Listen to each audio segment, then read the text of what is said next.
Darkcast Network. Out of the shadows comes the best of indie podcasts.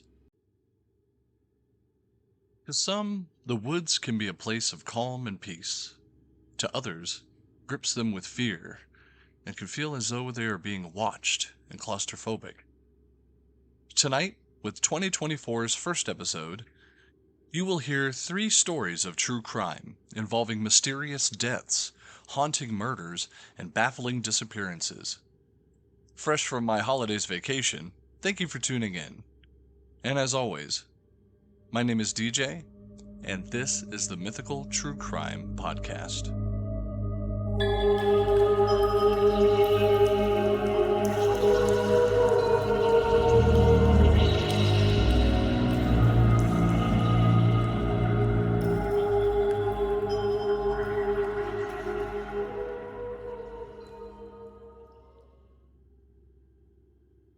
Hello and welcome to tonight's show. Again, thank you for tuning in and allowing me some time to recuperate after the holidays. I hope you all enjoyed yourselves. So let's get into these stories. Our first story tells a tale about an unidentified homicide victim who went unidentified for nearly 30 years. She was known as Tent Girl. This is her story. Wilbur Riddle, who had been scavenging for glass insulators along U.S. Route 25 near Georgetown, Kentucky, this happened on May 17, 1968, discovered a decomposing body wrapped in a large green canvas. It was a material such as it was used to wrap a tent together. The police investigation failed to identify the deceased woman or to name any suspects in her apparent murder. Despite her efforts being publicized of her description and check reports for missing women, no new leads happened in her case. Her remains were buried in 1971 in Georgetown Cemetery. A local company donated a headstone, which is inscribed as follows: Tent Girl, found May 17, 1968, on U.S. Highway 25. Died about April 26th through May 3rd, 1968. Age about 16 to 19 years. Height 5 foot 1 inch. Weight 110 to 115 pounds. Reddish brown hair. Unidentified. It also included an engraving of a police sketch meant to how she may have looked in her life. 30 years pass, and in April 1998, the Tent Girl was positively identified by the Scott County Sheriff's Office as Barbara Ann Hackman Taylor. They were aided in their efforts by a man named Todd Matthews, then 27, of Livingston, Tennessee. In the late 1980s, he married a daughter of Wilbur Riddle, who had found the young woman. Matthews heard about the missing woman, whose fate had haunted his father-in-law.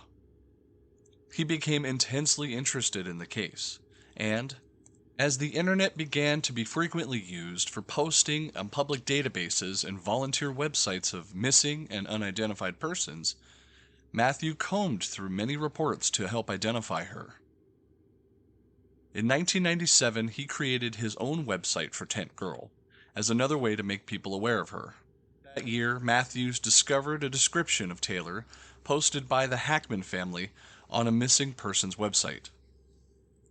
They had a young married female relative who had gone missing in Lexington, Kentucky, approximately 15 miles from Georgetown, in late 1967. She had been living there with her husband and infant daughter. He later emailed the information on the Tent Girl to Rosemary Westbrook of Arkansas, who was listed as the contact for the family. She believed the information matched her missing sister and contacted the Scott County Sheriff's Department. They confirmed elements of her description of the sister, including a distinctive gap between the top 2 center teeth. The police arranged to exhume the body and extract DNA for analysis and potential match to the Hackman family members. A match was made, and on April 26, 1998, the sheriff's office confirmed the victim's identity as that of Barbara. She was survived by three sisters: Rosemary Westbrook of Benton, Arkansas, Jan Daggle from Placerville, California, and Marie Copeland from Arundel, Maine. In addition, Hackman Taylor's own daughter had been traced to Ohio, where her father's family had lived. She had married and had her own children by the time her mother was identified. The family chose to have Hackman's remains reinterred into George County Cemetery, with an additional stone placed under the original grave marker, bearing her birth name, nickname, date of birth, and presumed date of death, with the inscription, "Loving mother, grandmother, and sister." The Hackman family excluded Barbara's married name on her gravestone. The police later identified that her late husband, George Earl Taylor, as the primary suspect, as he worked for a circus at the time which used the tent material similar to that of what she was wrapped in. He had already died of cancer in October 1987. Now, after Taylor's identification, Matthews later on co-founded the Doe Network. It's a group that maintains an online database for volunteers dedicated to matchmaking missing persons with unidentified descendants. If you'd like to visit the website, they have over 600 volunteers, and the website is www.doenetwork.org. DOENETWORK.org. I'll also leave a link in the description below. Now, some detail on her late husband, George Earl Taylor. The only information I have again, he was a carnival worker and prime suspect in the murder case. He didn't file a missing person report at that time, but he told the family that she had left him for another man. He died of cancer in October 1987, but because he was the prime suspect, Hackman's family excluded his name when they commissioned the new tombstone from the gravesite. Now, with that quick story out of the way, here is another one involving a family death. The Jameson family deaths occurred on or after October 8, 2009, when the Jameson family of Eufaula, Oklahoma, United States, Bobby Jameson, with his wife Cheryl Lynn and daughter Madison, mysteriously disappeared. The family was reported considering a purchase of a 40-acre plot in the land near Red Oak, about 30 miles from the city they lived in, at the time that they vanished. The initial investigation into the Jameson family's disappearance indicated that they had probably not vanished on their own accord. The family's pickup truck was found abandoned in Latimer County, Oklahoma, which was a short distance from Kinta, a few days after their disappearance. The Jamesons' bodies were not found, and their malnourished dog, Maisie, was still in the truck. Also discovered there were the family's ID cards, wallets, mobile phones, a GPS system, and around $32,000 in cash. The Jamesons were not known for carrying large amounts of cash with them. Footage from the family's home surveillance system time-stamped the day that they left their house, which showed the couple making several silent trips between their vehicle and the home as though they had methodically packed to leave. The footage, the couple's movements were described as trance-like. The video also shows Cheryl Lynn place a large brown briefcase inside the vehicle. Former Sheriff Beauchamp remarked that he believes that this briefcase could be an important clue, because both the briefcase and Cheryl Lynn's handgun have never been recovered. The skeletal remains of 2 adults and a child were discovered by 2 hunters in a remote spot in Latimer County in November 2013, more than 4 years after the family went missing. Less than 3 miles away from where the vehicle's pickup truck had been abandoned. The remains were widely presumed to be those of that missing family, though the Oklahoma Medical Examiner's Office had to use anthropological and forensic pathology testing to identify them. Officials confirmed July 3, 2014, that the remains belonged to that of the Jamisons. A cause of death had not been determined due to the heavily decomposed state of the bodies. Now, several theories were formed, including some paranormal ones, before the remains were discovered. Theories emerged that the family's disappearance was that to them faking their own deaths, were in a witness protection, were murdered, or had died by group suicide.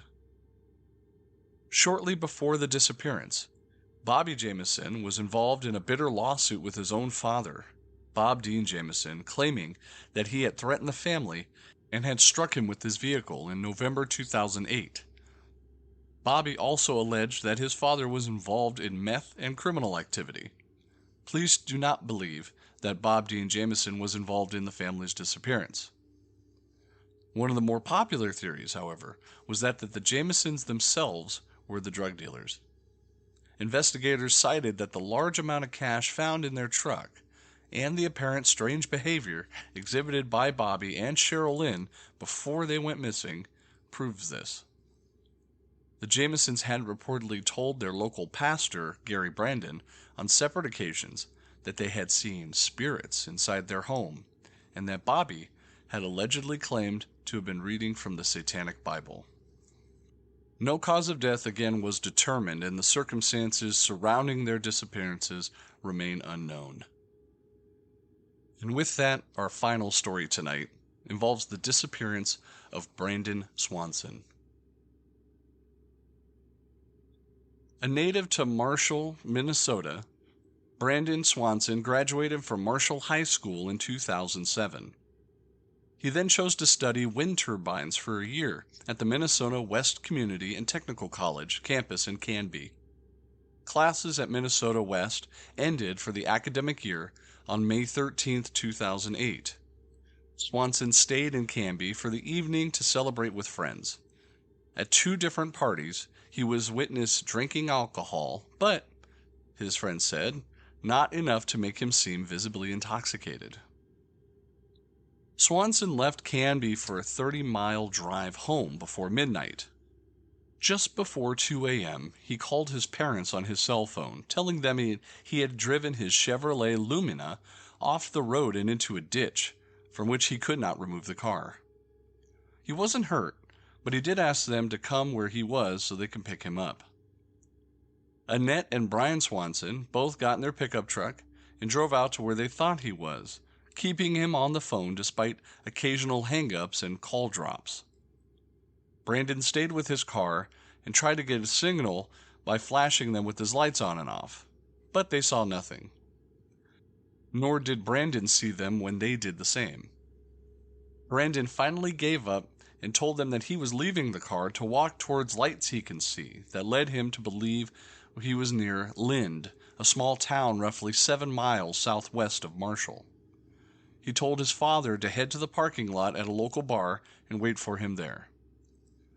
Brian began driving there, talking to his son as they did.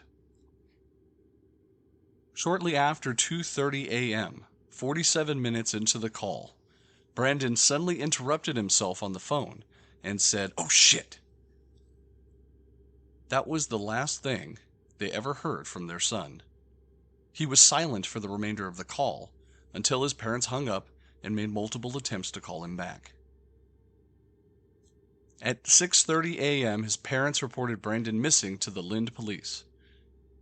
They were first told that it was hardly unusual for young men at that age to stay out all night after the last day of college classes. Annette Swanson specifically recalled that one of the officers said it was Brandon's, quote, right to be missing. Later that morning, the Lind police did start a search, but found no trace of Brandon in town or outside of it. They requested that the office of Lind County Sheriff Joel Dahl assist them. To better focus on the search, the sheriff's office obtained Brandon's cell phone records, which revealed Brandon had been calling from the vicinity of Taunton, which was State Highway 68, the main route to Canby, northwest of Marshall, 25 miles away from Lind. Searching in that area, deputies did discover Brandon's abandoned car in a ditch off a gravel road along the Lincoln County line, a mile north of Highway 68, bringing the office to that county sheriff, Jack Vizecki, into the investigation as well. He told the media that the Lumina had gotten hung up on top of the incline at the edge of the road, but not serious enough to where the car was damaged to keep it from wheels from touching the ground. There was nothing else found amiss on the car, and due to the grass and gravel in the area, there were no tracks, thus no way to tell what direction Brandon might have been started walking. His cell phone call had been routed through a tower at the intersection of county routes 3 and 10 near Minota, another town along Highway 68. By May 15th, the call had been determined to come from within 5 miles of the tower. Searchers were concentrating their efforts there. Since part of the circle included Yellow Medicine County to the north, authorities from that jurisdiction also took part. Now, Dahl noted from that area a red light atop of the Taunton grain elevator that could be seen. He thought it had been possible that that was the red light Brandon had seen, and led him to believe that Lynn was within walking distance. Ground searches were being contemplated with a flyover of an aerial team. Search dogs were also brought in from the Twin Cities. A team of bloodhounds from nearby Cottington County, South Dakota, picked up a 3-mile scent trail that largely followed a field road west-northwest of an abandoned farm, then along the Yellow Medicine River to a point where it appeared to enter a stream. Brandon mentioned passing fences and hearing nearby water, his father recalled. On the theory that Brandon might have drowned, boats from the state's Department of Natural Resources were deployed along the river and gates were installed. In some areas of Lincoln County, the water had been 10 feet deep on the morning of the disappearance, but had gone down since then, Dahl noted. Deputies also walked the riverbanks and the horse trails and using all-terrain vehicles deploying in the surrounding area. Dahl ruled out a more organized, extensive ground search, however. After the original search found no signs of Swanson, most efforts were discontinued. Sheriff Vizecki continued to walk about 2 miles of the Yellow Medicine area every day for 30 days. The Swansons left their porch light on all night, every night, as a symbol of hope that Brandon would eventually return and be found, and still do till this day.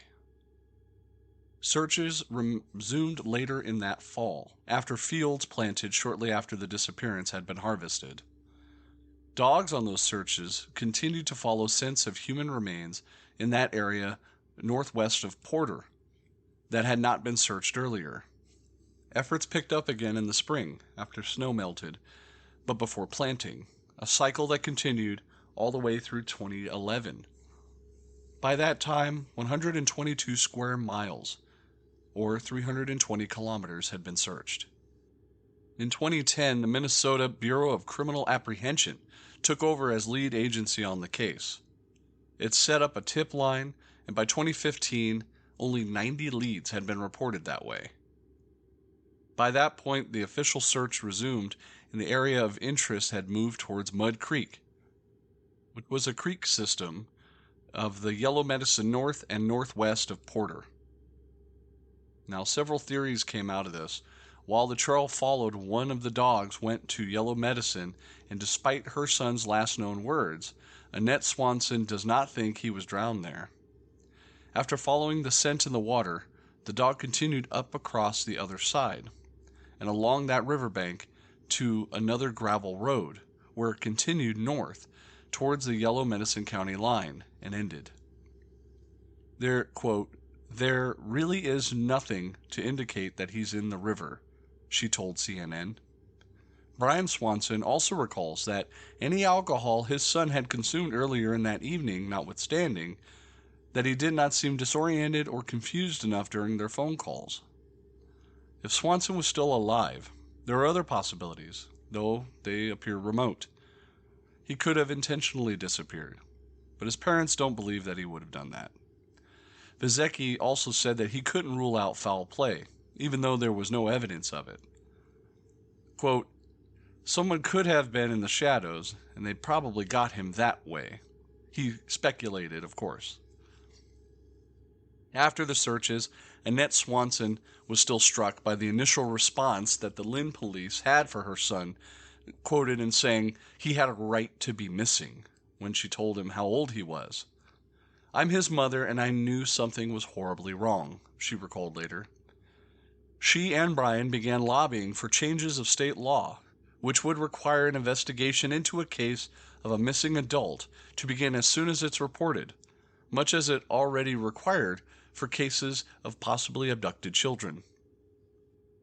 Annette met with Marty Seffert, minority leader of the State House of Representatives at the time, whose district included Marshall, in a local restaurant. The two talked about problems she had experienced with the police when she reported her son missing. Quote, Marty recalled she knew it wouldn't help her in her son's case, but it could help others in the future. Seffert introduced a bill called Brandon's Law, which would require the change amending the law governing the state's existing missing child's program to change the word child to person. He recalled considerable resistance from the state's law enforcement community as it was developing in committee. Quote, part of it had to do with privacy, especially regarding cell phones at the time. Technology was emerging then, so there were discussions about privacy and when they can ping you and when they can't. Dennis Fredrickson introduced a companion bill to the state Senate. After it passed both houses, the House had passed unanimously, in May 2009, Governor Tom Pontley signed it into law, with the Swansons and their daughter in attendance at the ceremony. The effect of that change also required that police, in addition to determining in their preliminary investigation that the reported person is indeed missing, determine whether that person is potentially in dangerous circumstances. They also must notify other nearby law enforcement agencies promptly. Brandon's Law also clarifies that the agency taking the report is the lead agency investigating that case. The absence of that distinction had created problems that were later phases of the initial search when 3 different counties were involved. Police were no longer allowed to refuse to report based on the initial belief that no criminal activity was involved. The brevity of the interval since the person was last seen, and the possibility that the person may have intentionally disappeared, or lack of relationship between the missing person and the reporter of the missing person. Following the governor's signature, the law took effect at the beginning of July 2009. 4 other states have passed similar laws. Seffert left the legislature in 2010, but he is still the pen Pontley used to sign the bill into law. Quote, I consider it one of the most important bills I authored in my 14 years.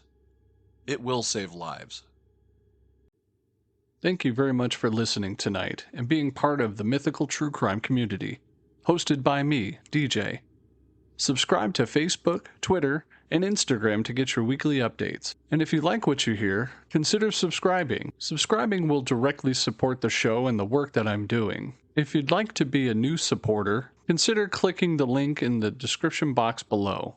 For less than a cup of coffee a month, you can help me continue to make great content for listeners everywhere. No commitment, cancel anytime. This has been the Mythical True Crime Podcast. My name is DJ. Good night.